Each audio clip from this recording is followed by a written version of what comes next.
Profe, buenas noches para usted, buenas noches para todos los compañeros. Gracias por su asistencia como siempre. Nuevamente, bienvenidos a una nueva clase de reacción penal y sistemas de control. Doc Sergio, cuando su merced disponga. Listo, pues yo creo que podemos ir empezando. Entonces, bien, em, cerramos la clase inmediatamente anterior, digamos, al título de lo que será una introducción, con la patrística y con la escolástica. Vamos a usar esta hoja en Word como pizarra para efectos de didáctica durante esta sesión. Entonces, yendo un poco más atrás de la patrística, podemos resaltar a San Agustín de Hipona, ¿cierto? Mientras que hablando de la escolástica ya podríamos hablar de Santo Tomás. La patrística habla de esos grandes padres de la iglesia, de esos padres iniciales, de estos que empezaron a generar esa teoría primitiva o esa teoría inicial cristiana. Con la gran dificultad de que podríamos verlo tal vez como algunos ven nuestra constitución política, y es que fallaba por ser utópica, idealista, muy poco aplicable, porque entendíamos que cumplir estos 10 mandamientos era algo imposible, en pocas palabras, y que pues difícilmente nos iba a permitir lograr pues el fin en sí mismo de de la ética cristiana, que no es otra cosa, ¿cierto? Que pues entrar al cielo. Pero pues encontramos que llegar a cumplir con esos mandamientos es algo complejo, por eso la escolástica lo que busca es aplicar razón a los principios y valores cristianos. Lógica, sentido común y lo que en un principio podría entenderse como las máximas del saber. Toda esta teoría le abre la puerta a lo que empezaríamos a ver hoy, que es la Edad Media, que es ese periodo histórico en donde la iglesia tiene mayor importancia a través de la historia. Cuando estábamos hablando de la patrística y de la escolástica, entendíamos algo común que se mantiene durante la Edad Media y es la confusión entre pecado y delito. Y cuando decimos confusión es que es lo mismo. Y claro, esto da lugar a entender cuál sería la función de la pena, que no sería otra cosa que expiar el pecado. Es decir, con la pena se llegaba a purificar el alma. Por eso se entendía que esa pena debía ser dolorosa,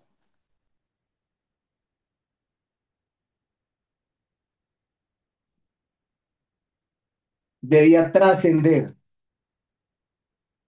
Y es cuando subsisten toda esta serie de mecanismos de tortura que pues vimos superficialmente en la clase anterior y que pues vamos a entrar a desarrollar. Ahora, de la Edad Media, ¿qué podemos decir en pocas palabras?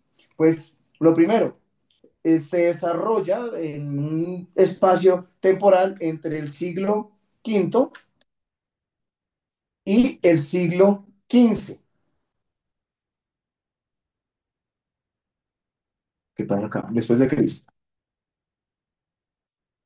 ¿Qué ocurre exactamente en el siglo quinto? Exactamente en el año 476 es que se da lo que se denomina la caída del Imperio Romano de Occidente. En este momento, en el 476 después de Cristo, ocurren dos situaciones de la mayor importancia.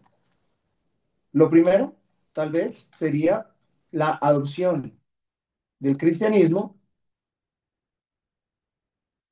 como la religión oficial del Imperio Romano. El segundo hecho importante es la caída del Imperio Romano. Es lo segundo que ocurre con mayor importancia en este momento histórico. El Imperio Romano de Occidente, el Imperio Romano de Oriente, y el de Occidente, ¿cierto?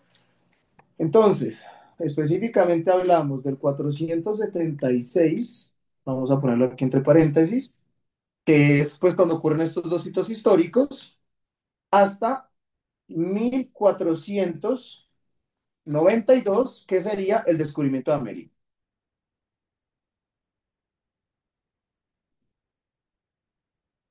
Aunque algunos tratadistas reconocen la finalización de la Edad Media con la caída de Constantinopla en 1453. Pero pues digamos que ello depende del tratadista o autor que estemos desarrollando.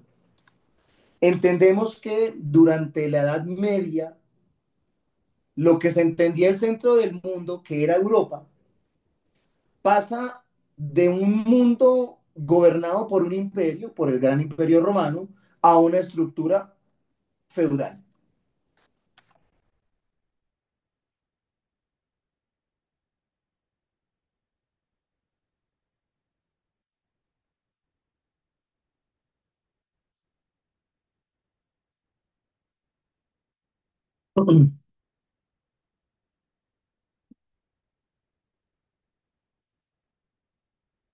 Entonces, claro, está el gran imperio romano con lo que sería una cadena sucesoral de la corona como un gran poder, y exactamente al lado del emperador encontraríamos el clero con un poder cada vez más elevado, ¿sí? Ya habíamos visto cómo es que la religión cristiana poco a poco empieza a tomar fuerza en el imperio romano hasta que en el siglo sexto se oficializa y se vuelve la religión oficial del gran imperio romano y se empieza a perseguir nuevamente a los judíos, ¿cierto? Pues esto se encarniza más no poder en la Edad Media. Pero, pues lo cierto es que aquí empieza a ocurrir un fenómeno y es la caída, pues, del imperio y empiezan a surgir personas con mucho poder económico y subsiste lo que es la estructura feudal, la estructura del señor feudal y estos grandes, entre comillas, terratenientes, con la particularidad de que en este momento aún no había derecho a la propiedad. ¿Por qué? Porque el señor feudal recibía las ganancias de la tierra que era del rey y que estaba administrando en representación del rey. Pero el derecho a la propiedad subsiste mucho más adelante, como lo vamos a ver. Esta es una época de fragmentación política, de transformaciones culturales y de transformaciones sociales, en la medida en que empieza a existir una división de ese gran poder que había en Occidente y empiezan a salir grandes terratenientes. Lo único cierto es que para ubicarnos en la Edad Media existen tres etapas o tres escenarios históricos que rodean la Edad Media. Primero tendríamos la Alta Edad Media, del siglo V al siglo X. Aquí encontramos algunas características como la desintegración del Imperio Romano. Aquí empiezan las invasiones germanas, Alemania empieza a invadir Roma, Austria, eh, empiezan a formarse los reinos bárbaros, como los reinos, los visigodos y el franquismo, el reino de Franco. Empieza, esto es lo más importante, empieza una expansión creciente del cristianismo hasta el punto de que llega a Medio Oriente, que eso es lo que más adelante genera las cruzadas, pero aquí todavía no han empezado a ocurrir las cruzadas. Y otro aspecto muy importante que ya lo resaltamos, inicio del sistema feudal. Inicio del sistema feudal.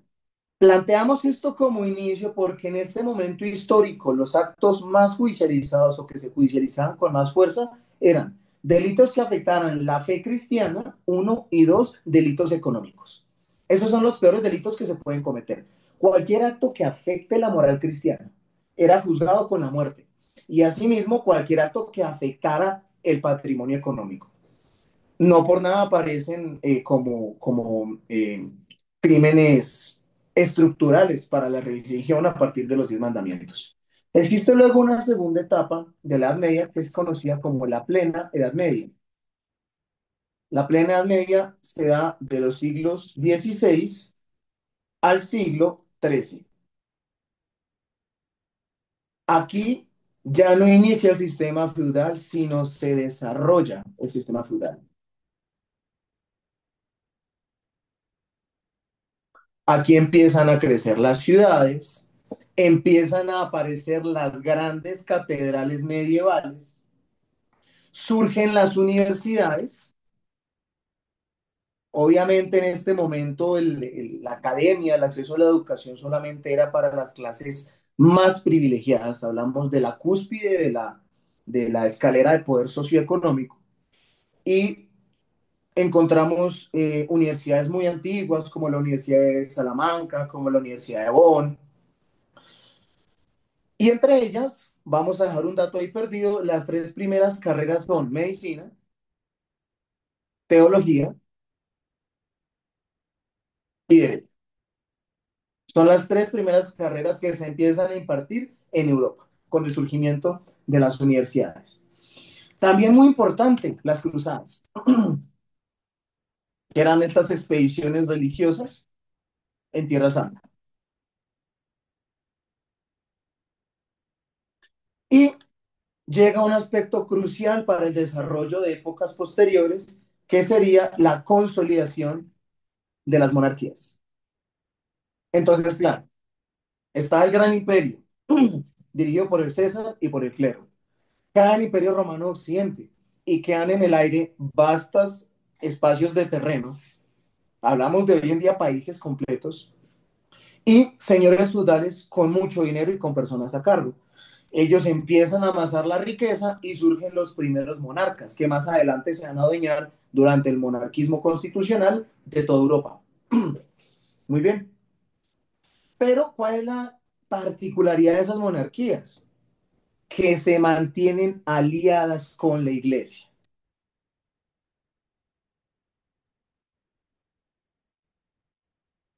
Entonces, claro, esto muestra un aspecto supremamente importante porque encontramos la inteligencia cristiana para mantener el poder. Porque, claro, cualquiera diría, con la caída de Roma, lo que sería Roma Occidente y Roma Oriente tendrían que replegarse, tendrían que fragmentarse. Y en efecto fue así a nivel del César, pero no fue así a nivel del máximo poder que subsiste durante la Edad Media, que es el cristianismo. De hecho, aquí empieza toda estratagema eclesiástica que empieza a aliarse con todas las monarquías de Europa. No por más, es que en Europa hay un desarrollo cristiano supremamente elevado. Mm, Luego viene la conocida Baja Edad Media. Aquí estamos hablando de los siglos XIV a XV, que es la caída del feudalismo o la crisis del feudalismo.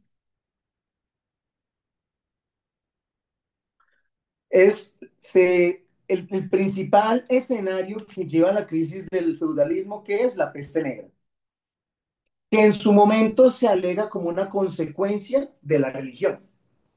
Aquí se dice, no, es que esto es culpa del pecado, pecado que viene incluso de la misma iglesia. Aquí empieza mucho alegato en contra de la iglesia, en contra de la Santa Inquisición, en contra de las cruzadas, que es lo que luego abre las puertas a lo que se conoce como renacimiento. ¿Por qué renacimiento? Porque en la Edad Media la humanidad se apaga. Es básicamente lo que nos dicen los textos. Mm, la peste negra trae consigo muerte, enfermedad, pobreza, más que pobreza, miseria, guerras, hambrunas, etcétera. Pero durante la crisis del feudalismo, conforme va cayendo el feudalismo, aparecen las naciones-estados y más bien aparece el fortalecimiento. No, más bien, naciones-estados, no, más bien, los estados, ya, entendidos como tal, que son la evolución del monarquismo, ya lo vamos a ver, empiezan a fortalecerse. Aquí empieza a nacer una nueva clase social, la burguesía.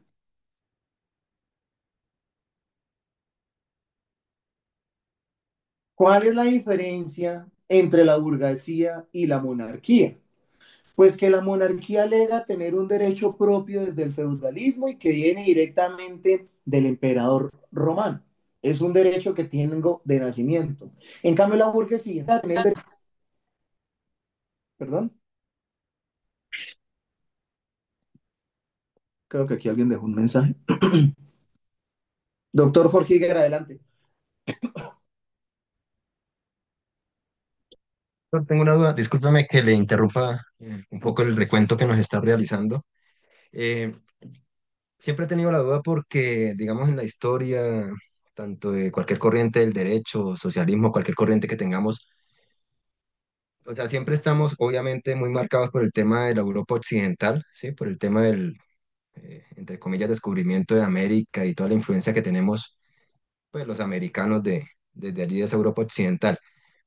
Pero, digamos, en todo este recuento, pues, que estamos haciendo de la Edad Media, no sé, discúlpeme de pronto si no tiene que ver con el tema.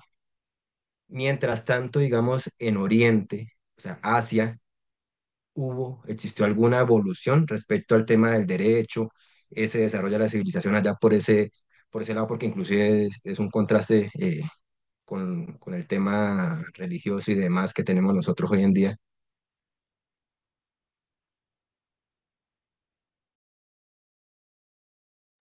Gracias. Yo le pregunto, ¿aquí hablamos de Oriente como tal, de Asia o de Medio Oriente, doctor? Porque si hablamos de Medio Oriente, estas creencias judías se mantienen hasta la fecha. Entonces, digamos que ahí no habría cambiado mucho, porque el judaísmo y la Torah sigue intacto. Digamos que aquí tiene mucho que ver para responderle su pregunta, doctor, con quién ejerce la conquista. Y la conquista viene directamente de Europa, que es lo que trae consigo todo este eurocentrismo que lo vemos hoy arraigado en nuestra legislación. Miremos hacia atrás. Alemania, Italia, España, junto con Estados Unidos, se unen, lo echan en una licuadora, MIDOC, y nos dan un juguito de derecho penal colombiano, que es la respuesta, ¿cierto? Entonces es más que todo pues, hacia ese sentido. Sin embargo, claro que vamos a tocar durante el desarrollo de la clase algo del abordaje del delincuente por parte de Occidente. ¿Listo? Porque hay mucho aporte, doctor. De hecho, fueron más creativos los orientales que los europeos al momento de ejercer el castigo penal, con muchos puntos en común, pero sobre todo en la creatividad en la tortura. Eso es una cuestión que hay para lado y lado.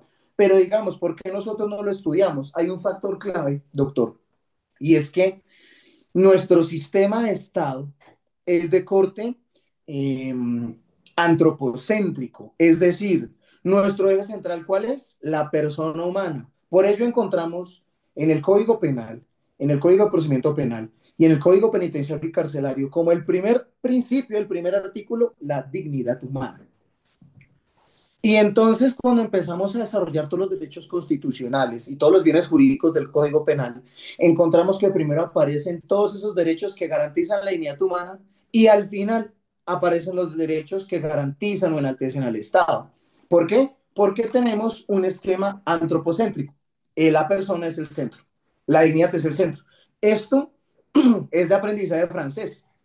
De hecho, vamos a ver en minutos siguientes o en la próxima clase que lo que materializa la Revolución Francesa es el nacimiento de la burguesía y la búsqueda de un derecho humano muy importante, que era el derecho a la propiedad privada, porque los burgueses en este momento no tenían derecho a la propiedad, no tenían derecho a la sucesión, sino administraban la riqueza del imperio, de la monarquía, pero no podían suceder, solo pagaban impuestos. Entonces la burguesía es quien realmente financia la Revolución Francesa.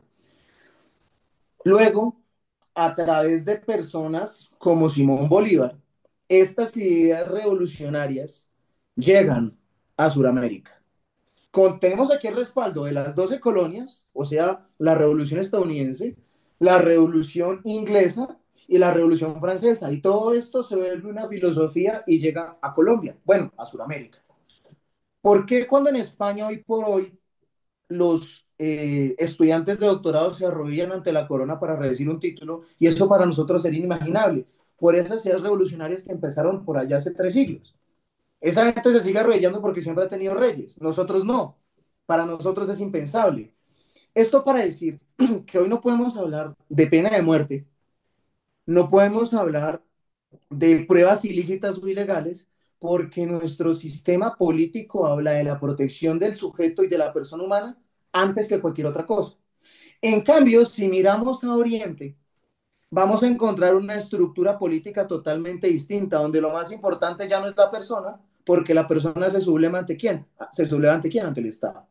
Entonces, cuando vamos y vemos el Código Penal chino y la Constitución china, lo más importante ya no es la dignidad humana, como lo dice la Constitución francesa y colombiana.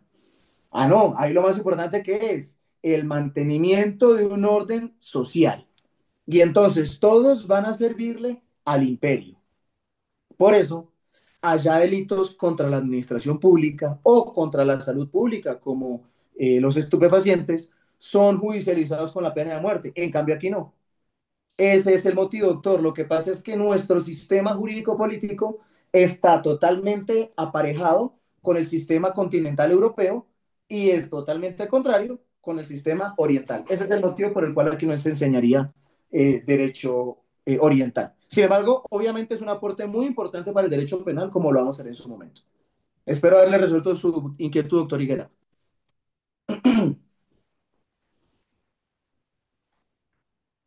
Doctor. Perfecto. Un pequeño receso para tomar agüita, doctores. Un minuto.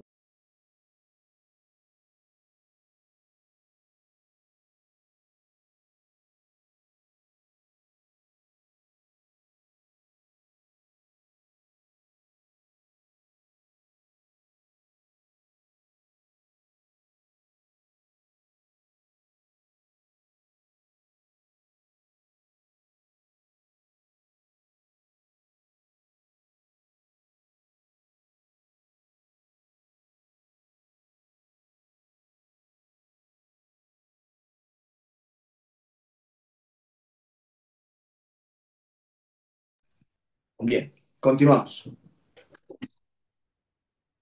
Mm, Entonces, bueno, aquí ya les di una pequeña introducción de lo que avecina, ¿cierto? Resulta que en la Edad Media, una persona como yo no podía llegar a tener propiedad privada, sino que básicamente se entendía como lo que hoy se entiende por el subsuelo. Le damos derecho de que usted viva ahí y usted paga un impuesto por vivir ahí. O usted paga un impuesto por tener su tienda, su negocio, pero eso no es suyo, porque esa tierra es del señor feudal o que más adelante evoluciona a la monarquía o antes del rey, ¿cierto? Del César. Pero entonces resulta que las personas que empiezan a hacer buenos negocios, especialmente el pueblo judío, empiezan a tener riqueza y surge esta nueva clase social, los millonarios, los riquillos, la burguesía. Y entonces aquí la burguesía dice, oiga, ¿cómo es posible que yo le ande pagando impuestos al rey y yo no tenga derecho a entregarle mis propiedades a mis hijos? Ahí empieza a identificarse un derecho humano inexistente hasta ahora, ¿sí? Que es la propiedad privada. Se hace naciente la necesidad a la propiedad privada. Se hace naciente esa necesidad de tener acceso a la propiedad privada y con ello a la sucesión. Realmente la superficialidad de la historia pareciera mostrar que lo que buscan, que lo que buscaba la Revolución Francesa era libertad, igualdad y fraternidad, pero lo que realmente impulsa, financia la Revolución Francesa son los millonarios de Europa que querían tener derecho a tener propiedad privada y a generar sucesión. Pero esto lo desarrollamos más adelante, falta algunos siglos para ello. Esto, digamos que a título de momento histórico, hablando específicamente de la Santa Inquisición.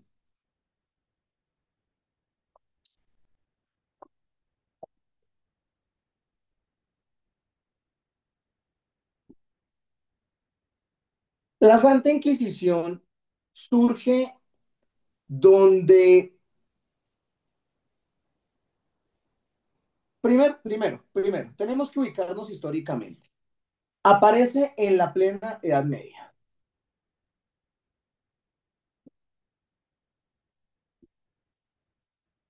específicamente en el siglo XIII.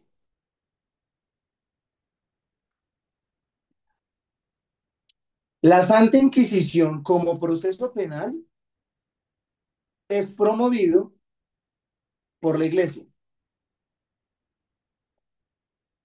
pero más adelante, cuando se consolida la monarquía, es desarrollado por la monarquía. Más adelante es desarrollado por la monarquía. Vean la lógica. La iglesia genera un proceso penal especial para los bautizados católicos. Recuerden que esto lo vimos en la clase pasada. La iglesia solamente tiene competencia y el proceso inquisitivo sobre los bautizados católicos. Entonces dice, estados, necesitamos más bien, monarcas, necesitamos que ustedes apoyen la iglesia y apliquen en sus jurisdicciones el proceso inquisitivo. ¿Eso entonces qué muestra? Un acentuado poder político. La Santa Inquisición tiene un poder político, tiene un fin político antes que jurídico o religioso. Aquí no buscábamos salvar a nadie, aquí queríamos era imponer eh, control. De hecho, una de las sanciones de la Inquisición era la expropiación. Y entonces al condenado se le expropiaba lo que pudiera llegar a tener o administrar y de ello se apropiaba la iglesia. Bien, mm, con la Inquisición podemos decir que la iglesia asume la persecución del delito.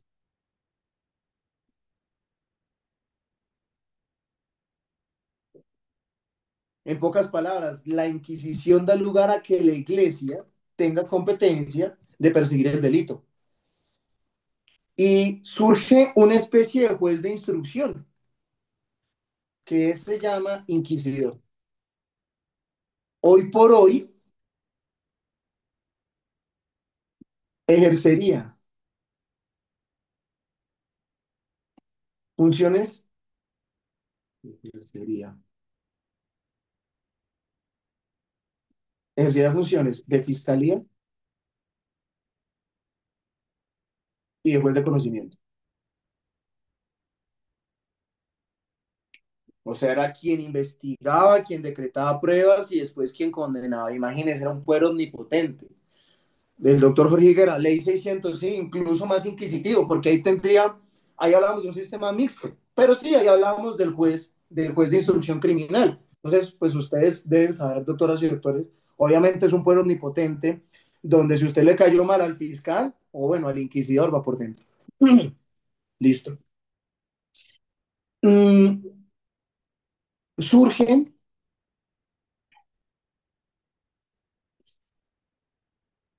los entendidos crímenes de fe. Bueno, vamos a aclarar.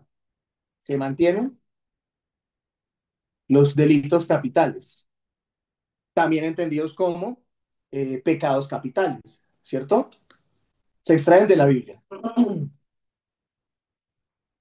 Pero además surgen los crímenes contra la fe.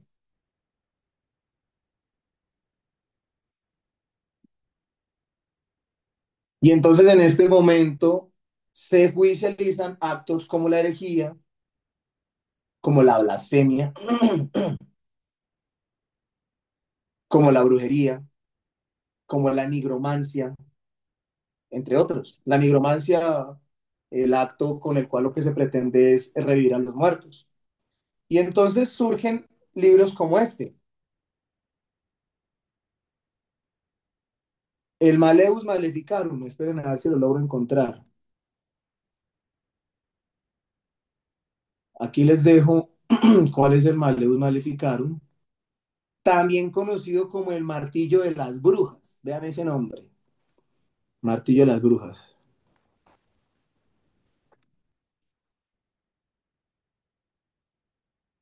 Eso.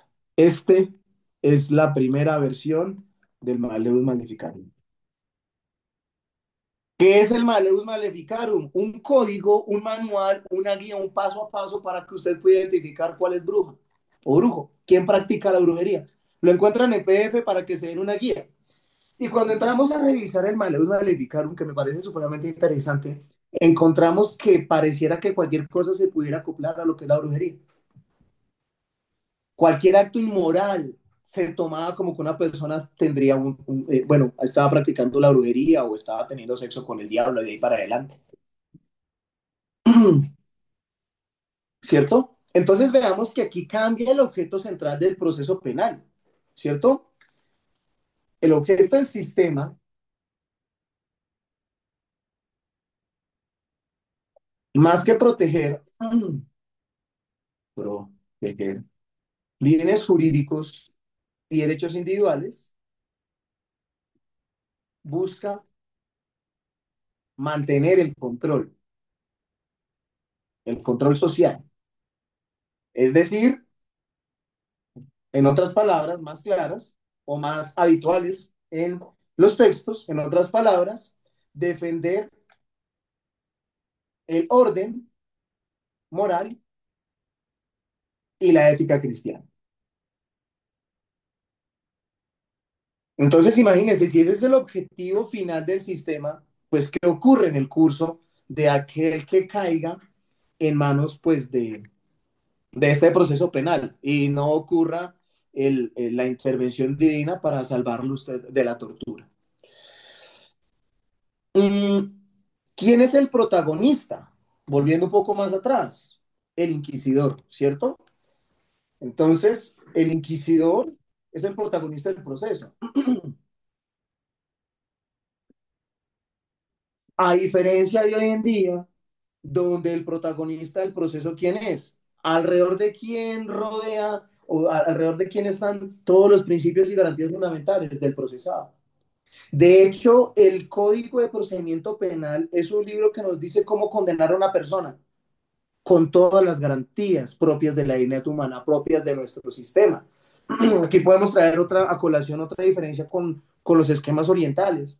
Miren, si ustedes ven el sistema chino, la tortura es un delito, claro, pero la prueba obtenida mediante tortura no, porque el fin es otro. Aquí sería impensable, obviamente, ¿cierto? Entonces, el juez, el inquisidor,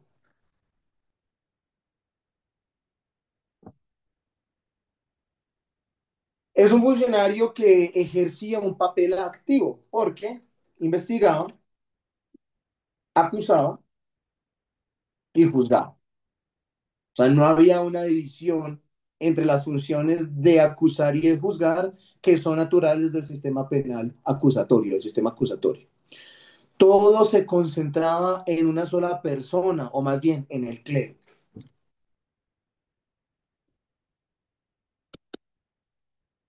Porque claro, dentro de las figuras procesales del proceso penal inquisitivo, tendríamos el procesado, quien tenía derecho a un defensor. También estaba el inquisidor, estaba el escribano o notario, que era una persona encargada de tomar nota de lo que ocurría en el proceso. Ya vamos a revisar una sentencia. Y estaba el verdugo, que era el encargado de ejecutar la sanción. Pero el verdugo no podía objetar la decisión del inquisidor. No existía objeción de conciencia. Mate ese señor, me toca matarlo. Bueno, mmm, casi que las convicciones personales del inquisidor eran lo que daba lugar a si se iniciaba un proceso de oficio, por un chisme, por sospechas, pero también frente a qué mecanismos de tortura o mecanismos probatorios iban a utilizar para que la persona confesara. Entonces, el objeto del proceso era lograr la confesión, que es el sistema probatorio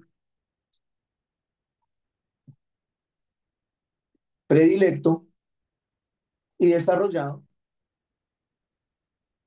por el proceso penal inquisitivo.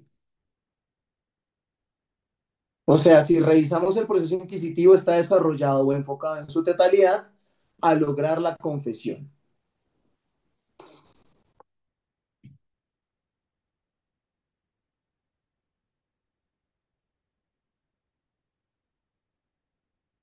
Mm, el acusado no conocía las pruebas en su contra.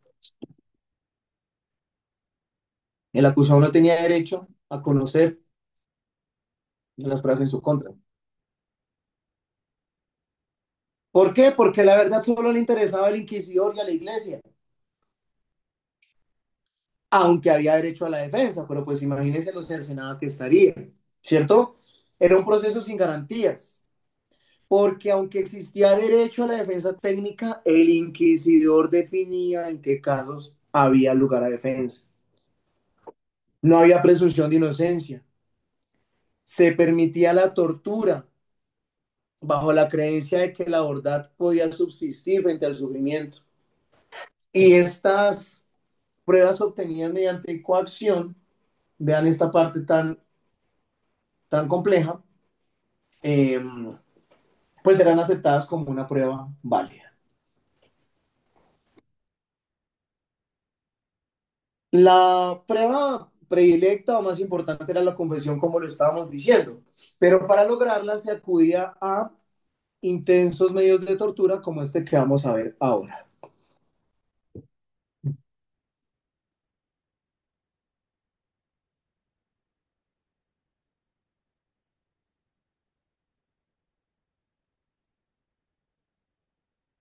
Esto lo encontramos en este link que yo les voy a dejar en la pantalla. Pues todo esto que estoy copiando, que se los dejo aquí en el chat.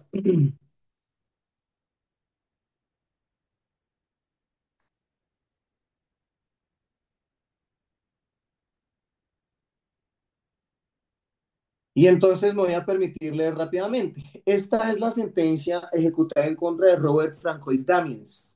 Se ejecuta el 9 de enero de 1715. Eh, esta y otras sentencias ejecutadas durante la Edad Media, ustedes las podrían encontrar para que recreen ese proceso penal tan oscuro, tan corto de garantías, y que más adelante inspira pues los principios que hoy no son naturales. Este señor se le ocurre atacar a un rey y miren lo que pasa.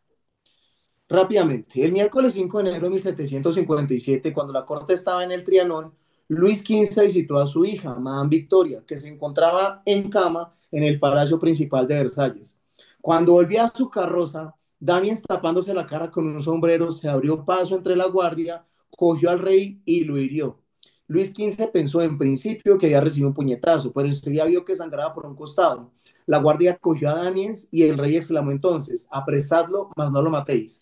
El rey fue llevado a sus habitaciones y fue atendido por un cirujano que se encontraba en Versalles. Bueno, vamos al proceso, que es lo que nos interesa a los abogados. Si pueden ir siguiendo la lectura en sus dispositivos, les agradezco. En París se había producido una gran agitación. El pueblo acusó en primer lugar a los ingleses, después a los jesuitas. Luis XV opinaba, sin embargo, que el atentado había sido un hecho aislado y declaró seguidamente que perdonaba al autor. Luis XV habría preferido que se le impusiera una pena simbólica por una herida benigna. Trató de mantener la discreción sobre lo ocurrido y se negó a que se cantara un te deum por su curación. Legalmente el crimen de Damiens quedaba a cargo de la policía de la residencia real. Sin embargo, como se trataba de un intento de regicidio, es decir, de un delito de lesa majestad, las primeras medidas dictadas por el Delfín fueron las de convocar una comisión, muy propio el inicio de Hilar y Castigar. Es el mismo, Midoc, es el mismo. El juzgamiento de Damiens es el que encontramos en Vigilar y Castigar y en algunos textos, gracias, doctor Alejandro, también en el delito de penas y cadenas de César Beccaría. Pero bueno, vamos adelante. Eh, no, pero aquí no está el texto de la ejecución. Ah, sí, aquí está. Entonces, en la noche del 17 al 18 de enero, Daniels fue llevado a la conciergería en la que Revaliac había estado encarcelado. Cuando Daniels intentó suicidarse cortándose los genitales, se le ató a su lecho por medio de unas correas de cuero que le expresaban los brazos, que le apresaban los brazos y las piernas. El proceso se abrió el 12 de febrero. En él se demostró que Daniels era el único autor del hecho y cuando se le preguntó sobre los motivos que lo indujeron a ello, respondió: si yo no hubiera entrado nunca en las salas del palacio y no hubiera servido a las gentes de espada, yo no estaría aquí. 10 audiencias se efectuaron el 26 de marzo. Damiens fue condenado a muerte, a la pena más cruel que se le aplicaba, quemado y después descuartizado, el castigo en Francia para los regicidas. El 28, la sentencia fue cumplida en la plaza de Greve, en estas condiciones particularmente atroces. El súplico duró horas ante el pavor de los espectadores. Se dice que cuando lo despertaron y lo sacaron de la celda para la ejecución, Damiens dijo: el día va a ser duro. Primero fue torturado con tenazas al rojo vivo. Su mano, sujetando el cuchillo usado en el intento de asesinato, fue quemada con azufre. Sus heridas en carne viva se virtió cera derretida, plomo y aceite hirviendo. Después de varias horas de agonía con esa tortura, fue puesto en manos del verdugo real, Charles Henry Sanson. Se ataron caballos a sus brazos y piernas, pero las extremidades de Amies no se separaron con facilidad. Al parecer resultó poseer una rara cualidad hereditaria que provocaba una exagerada elasticidad. Tras 2 horas más, los verduros se vieron obligados a cortar los ligamentos de Amiens con un hacha. Tras un nuevo tirón de los caballos, Damiens fue desmembrado para alegría del agobiado público y su torso, todavía vivo, según los testigos, fue arrojado al fuego. Los observadores contemplaron con estupor la capacidad de los asistentes para seguir hasta el final el suplicio infligido por el verdugo Sansón, ayudado por 16 asistentes. El 29 de marzo se ordenó que la casa natal del regicida fuera arrasada con la prohibición de volver a edificarla. Su mujer, su hija y su padre fueron expulsados del reino, bajo pena de muerte inmediata en caso de regreso. Damiens había sido la víctima propiciadora de la magistratura.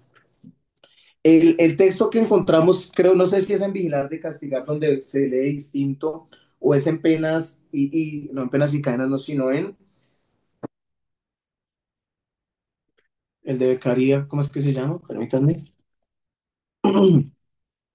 De De los los delitos de delitos y de lesión. las penas, profe. Y Gracias. es Sí, que no lo leí hace muchos años, pero me parece que en alguna parte mencionan que esta persona tenía una suerte de problema mental, lo que para sí, nosotros pues sería un inimputable. O correcto. sea, También, sí, doctora, muchas gracias. También leí, también me acuerdo de esa versión donde se dice además que después de que el fuego sea consumido, aún se veía que Damiens movía su boca, aún en la madrugada de esa noche, donde la cual se duerme un perro, dice el texto. Pero pues esto para mostrarnos un poco de la atrocidad que se vivía en esta época, no es otro el fin. En este momento era muy importante, teníamos entonces los siguientes fines de la pena. Fin de la pena. Definitivamente, prevención general. Obviamente hablamos de prevención especial, semejante tortura, pero ¿por qué yo no digo que aquí podemos hablar de prevención especial? Porque el ciudadano se moría o se moría. El proceso penal inquisitivo de la Edad Media es el proceso penal con mayor tasa de efectividad en la historia. ¿Por qué? Pues porque mataron a todos. Nunca bajó Dios a frenar el homicidio, nunca. Pero sí podemos pensar que existía una prevención general en la medida que el proceso penal era público. Y los medios de tortura se exponían a lo largo de la ejecución del procedimiento. Entonces, aquí lo vimos: azotes, confiscación de bienes, pena de muerte, expulsión. Encontramos también que los efectos de la conducta punible no recaían de manera individual o personal, como ocurriría hoy en día con nuestro sistema, sino que también abarcaban a los familiares del procesado, tal y como ocurría por allá en la época clásica que vimos o en el Código de Hammurabi. Em, bueno, el juicio era secreto, pero la sentencia era pública. Más bien, vamos a precisar esta parte. Entonces, claro, hablamos de una prevención general. Primero, objeto o fin de la pena. Segundo, la expiación del pecado.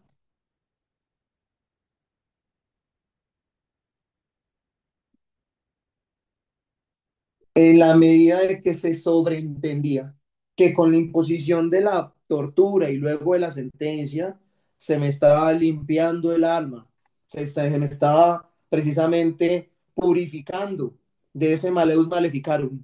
y entonces quedaba en libertad para entrar a las puertas del cielo. Realmente modos de tortura son extensos, todo lo que se les ocurra. Por ejemplo, podemos hablar de la Dama de Hierro o la Iron Maiden. La Dama de Hierro era esta señora, era esta como este ataúd en donde se guardaba al ciudadano, aquí están viendo en pantalla, y esas púas que están viendo le quedaban enterradas en las diferentes partes del cuerpo de manera que queda totalmente inmovilizado con una estrategia única, y era, si no abrían la dama de hierro, pues la persona no se iba a desangrar. Pero además resulta que esas púas estaban organizadas estratégicamente para que no tocaran órganos vitales. ¿Qué daba lugar a esto? ¿A qué era lo que generaba? Pues a que la persona durara muriéndose mucho tiempo, a causa de infecciones y demás. Podemos encontrar, por ejemplo, la silla,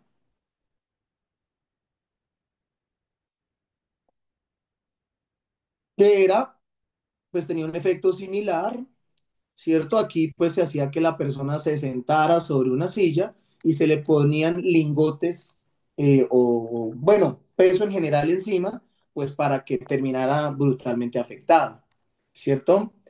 Eh, encontramos,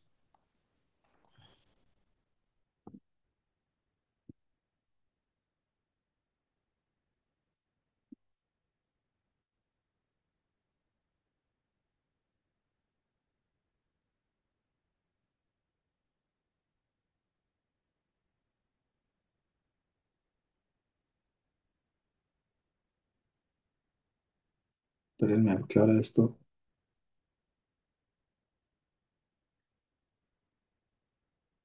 El toro de Valaris, creo que se llama. Ah, sí. Está también el toro de Falaris. Este se alimentan en Roma.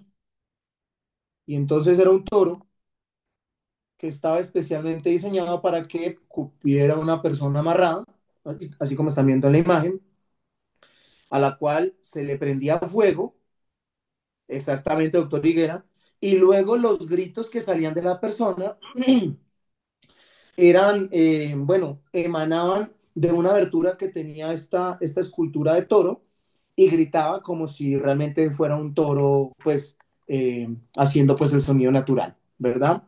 Bueno, encontramos también,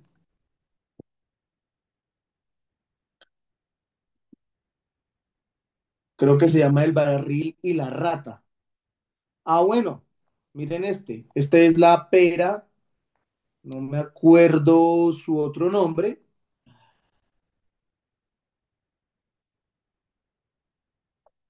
Esta pera se introducía en el ano del agresor sexual y también de los homosexuales, porque se entendía como un acto pecador. Se abría con esa palanca que ustedes van viendo en la punta hasta que pues obviamente desgarra a la persona, la mataba. Se hacía muy lentamente. Estaba también este medio de tortura que era la tortura de la rata, consistente en que a una persona se le ponía una olla dentro de una rata hambrienta y la olla o el balde se prendía de fuego para que se calentara, ¿cierto? Esto no solamente generaba quemaduras en el pecho del procesado, sino que hacía que la rata empezara a escarbar por el único lugar que no estaba caliente, que sería la carne de la persona. En fin, todos los medios de tortura que ustedes quieran. Aquí la creatividad humana sí que llegó lejos. Lo que realmente debemos entender de la Edad Media es que fue un momento histórico para el derecho penal que de ninguna manera podría volver a repetirse. Y lo que buscan las edades posteriores, específicamente el Renacimiento y la Ilustración, es precisamente el juzgamiento de situaciones como estas, y es cuando empiezan a nacer las primeras garantías fundamentales. Lo que trae Santa Inquisición, perdón, la Revolución Francesa, la Revolución Inglesa, la Revolución Estadounidense, no solamente fue el logro de la propiedad privada como derecho que hoy encontramos en el artículo 53 constitucional, sino que también enviste de garantías y principios los códigos penales, al punto de que hoy en día, claro, esto es impactante, pero es un recuerdo de lo que no tendría por qué volver a ocurrir. Y son estos deseos o esa repulsión que generan estos actos de tortura que aún como criminólogos, victimólogos o penalistas nos genera alarma, pues ahí es cuando empiezan a lograrse los derechos humanos. El logro de los derechos humanos se adquiere a través de lucha, de sangre, de desesperación. Por eso aquí empezamos a encontrar en la Edad Media el nacimiento de esta necesidad de tener propiedad privada. Hoy es impensable no tener propiedad privada, pero claro, eso se logra después de todos estos episodios. Con esto, colegas, habríamos terminado un momento histórico muy importante para el derecho penal, que sería el de la Santa Inquisición. La próxima clase ya estaremos culminando este aspecto más histórico del derecho penal, eh, terminando todo lo que sería, por acá me dieron unos comentarios, ¿listo? Que sería pues todo como lo un poco más asociado a la materialización de los derechos humanos, a la materialización de lo que son estos derechos fundamentales iniciales, para luego ya entrar en nuestras últimas clases a entender la clasificación del delincuente ya en una época más moderna. Concluiremos al final con que el derecho penal fracasó y con que el abolicionismo del derecho penal postula que pues las cárceles y el sistema penal en general generan más delincuencia, más criminalidad, dando lugar a que ninguno de los fines realmente se cumplan. No hay resocialización, no hay rehabilitación, no hay, tal vez habrá ni siquiera protección al condenado, es que realmente no hay nada. Colegas, quisiera preguntar si tienen alguna inquietud.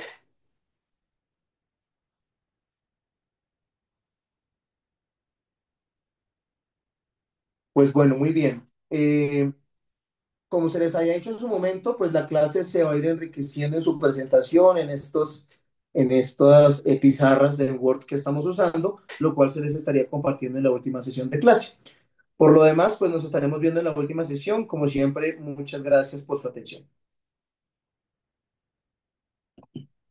Vale, muchísimas Doctor, muchas gracias. gracias. Muchas Profesor. gracias, profesor. Perfecto, feliz descanso, que estén muy bien.